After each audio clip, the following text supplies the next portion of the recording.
Hey, it's Austin James. If you're like me, trying to live your best life while living with diabetes, you can relate to worrying if you're doing a good job managing your diabetes. I use the Freestyle Libre 3 Plus sensor to get real-time glucose readings and see the impact of every meal and activity to make better decisions. The Freestyle Libre 3 Plus sensor can help me live life with diabetes on my own terms, and it gives me more time for the things I love, like being a dad and a musician. Now this is progress. Learn more at freestylelibre.us. For prescription only. Safety info found at freestylelibre.us.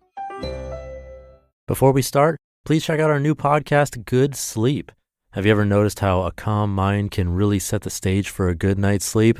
That's the idea behind our new podcast, Good Sleep. Greg, our host from Optimal Relationships Daily, is here to help ease you into a peaceful night's rest with some positive affirmations.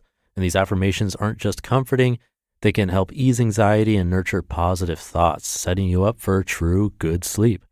So press play on Good Sleep tonight because a good tomorrow starts with a good night's sleep. Just search for Good Sleep in your podcast app and be sure to pick the one from Optimal Living Daily. This is Optimal Living Daily, 6 thought-provoking questions to discover a more intentional life in any area by Joshua Becker of BecomingMinimalist.com. And I'm Justin Malik, and I'm going to jump right into today's post as we optimize your life. 6 thought-provoking questions to discover a more intentional life in any area by Joshua Becker of BecomingMinimalist.com. Minimalism is essentially about intentionality. It's the intentional promotion of the things we most value by removing anything that distracts us from it. In most cases, when referring to minimalism, people think about physical possessions. And it is true that minimalists own fewer possessions, but that's not the entire story.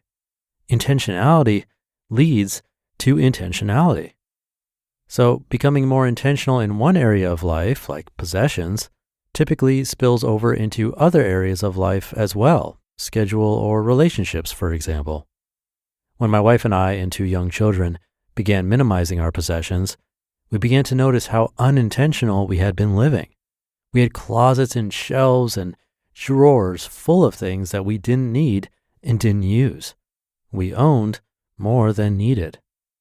When we began to consider how much money and time and energy had gone into purchasing, managing, and maintaining all those possessions, we began to notice the foolishness of unintentional living. Our lives were being wasted to a great degree, pursuing and accumulating physical items. I knew from that moment forward, we would be more thoughtful in the items we purchased, kept, and pursued. We both knew there are more important things to pursue in life than material possessions, and we had wasted too much on them. This approach quickly spread to other areas of life. Were there non-material things we had also collected that were distracting from our greatest pursuits? What about our time commitments, our habits, our work pursuits, our finances, our parenting, even our relationships? Had we become unintentional in those areas of life as well, allowing things to creep in that didn't belong there? It didn't take long to notice we had. In this way, intentionality in one area of life, physical possessions, brought greater intentionality in other areas as well. So how do we become more intentional in all areas of life? We begin by asking questions. Not necessarily easy questions, but important ones. Finding intentionality is not always easy. It takes work and thoughtfulness and deep self-awareness. But these 6 questions will foster those characteristics in your life. You likely won't be able to answer them all right now as you hear them, but answering them quickly wasn't the goal when I created the list. Write them down, or come back to this article. Work through each one in order, seeking the richest answers for each. The time spent pursuing intentional living is never wasted, no matter how long it takes. 6 thought-provoking questions to discover a more intentional life in any area. Number 1, what do I want to accomplish with my life? An intention means an idea that you plan or intend to carry out. By definition, living an intentional life in any area requires an answer to this question. What is the aim of my life? What do I want to accomplish with it? Don't quit on this question thinking you need every detail of it answered, but a general direction is important. What 3 to 4 good things do you most desire to accomplish in this world? It may be related to your faith, your family, your work, your passion, or any combination of them. Do your best. You'll need some answer here to continue. Number 2, what do I need in order to accomplish that goal? Whatever you want to accomplish in life, however you define it, will require resources. It will require your time, your energy, your focus, and your money. It will almost certainly also require some physical possessions, a healthy body, and enriching relationships. It might also require a certain level of training or education or personal attributes. Your needed items will change or evolve over the years, but as you seek to answer this question at this point in time, ask yourself, right now, to take my next step forward, what do I need? Number 3, what is getting in the way of those goals? What is accumulated in your life that is keeping you from reaching your goals? The items on this list may be actively preventing you from reaching your goal or just passively distracting you from it. For example, an unhealthy addiction may be an example of something in your life actively preventing you from being your best self. But watching too much television may be just an example of a distraction. Either way, actively or passively, if it's keeping you from your goal, it is wise to recognize and identify. Number 4, what caused me to allow things into my life that don't contribute to that goal? This question will require deep self-reflection on many levels, but don't avoid it. In order to identify how these distractions will be removed, it's important to recognize how they came to be. Some habits, behaviors, possessions, or commitments appeared in your life just because you weren't paying attention. They started to accumulate, became normal, and weren't even recognized as distractions until we considered the previous question. But others accumulated because of fear or avoidance or unhealthy motivations that take us away from significance and meaning, or however you answered the first question. If we're going to find victory in the long run living an intentional life, we need to begin identifying the reasons we pursue distractions from it. Number 5, what steps do I need to take in order to remove them? After identifying your goals in life, the distractions that keep you from those goals, and the reasons for them, you can begin making a plan to remove those distractions.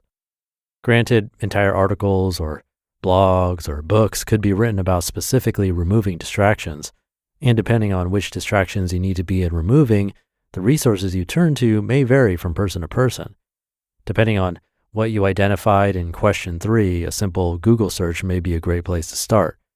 How do I stop watching so much television? How do I remove unneeded time commitments? How do I break the habit of blank? Again, I don't think any of these questions are necessarily easy to answer. I hope you can see by now how difficult some of this work is. But answering this question is always worth the effort. And number 6, how often do I need to reevaluate my life direction? Unintentionality has a crafty way of sneaking up on us. We can claim intentionality in our calendar today only to have it slowly fill back up again. We gain victory over unhealthy habits for a period of time only to see new unhealthy habits begin to emerge down the road. So a final question to ask needs to be focused on how often you will return to this list. Consider it your intentionality checkup. You'll find these questions get easier and easier the more often you ask them. Answering them the first time is always the hardest. And while it is true that our goals and needs and distractions may change from season to season in our lives, once we begin in a direction toward intentionality, it's easier to steer back in that direction down the road when needed. These 6 questions about intentionality in any area of life can be applied in countless phases and stages of our lives. As well, they should. You just listened to the post titled 6 Thought-Provoking Questions to Discover a More Intentional Life in Any Area by Joshua Becker of BecomingMinimalist.com.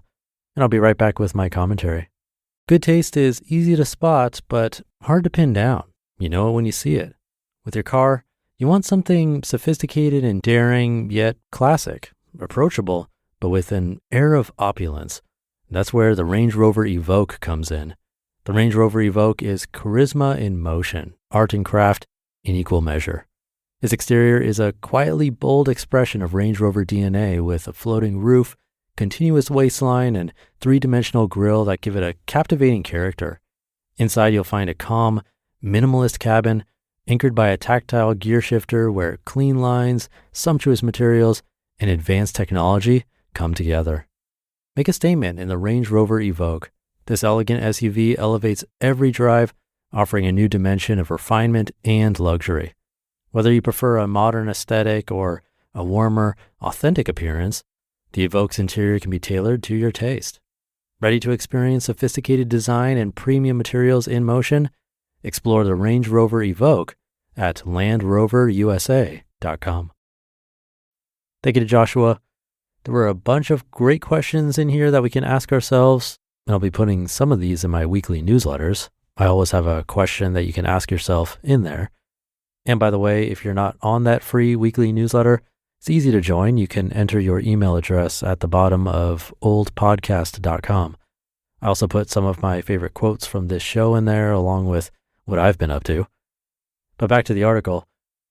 The main question from this one, since he said we need to ask these in order, is what do I want to accomplish with my life? And that's definitely not an easy one to answer. Plus, it's likely changing pretty frequently, and more so the younger you are, which is okay and gets to my point, I think, that this doesn't have to be perfect. Just having some idea can help. It can push us into moving, and then if we have to adjust, that's fine. We can do that, learn from the experience, and move on. Better that than not be moving at all. So while it's great to really deeply consider these, try not to get stuck in perfectionism either. And with that, thank you for being here and thinking about these things along with me. It means a lot. Couldn't do this without you. Have a great rest of your day, and I'll see you over the weekend where your optimal life awaits.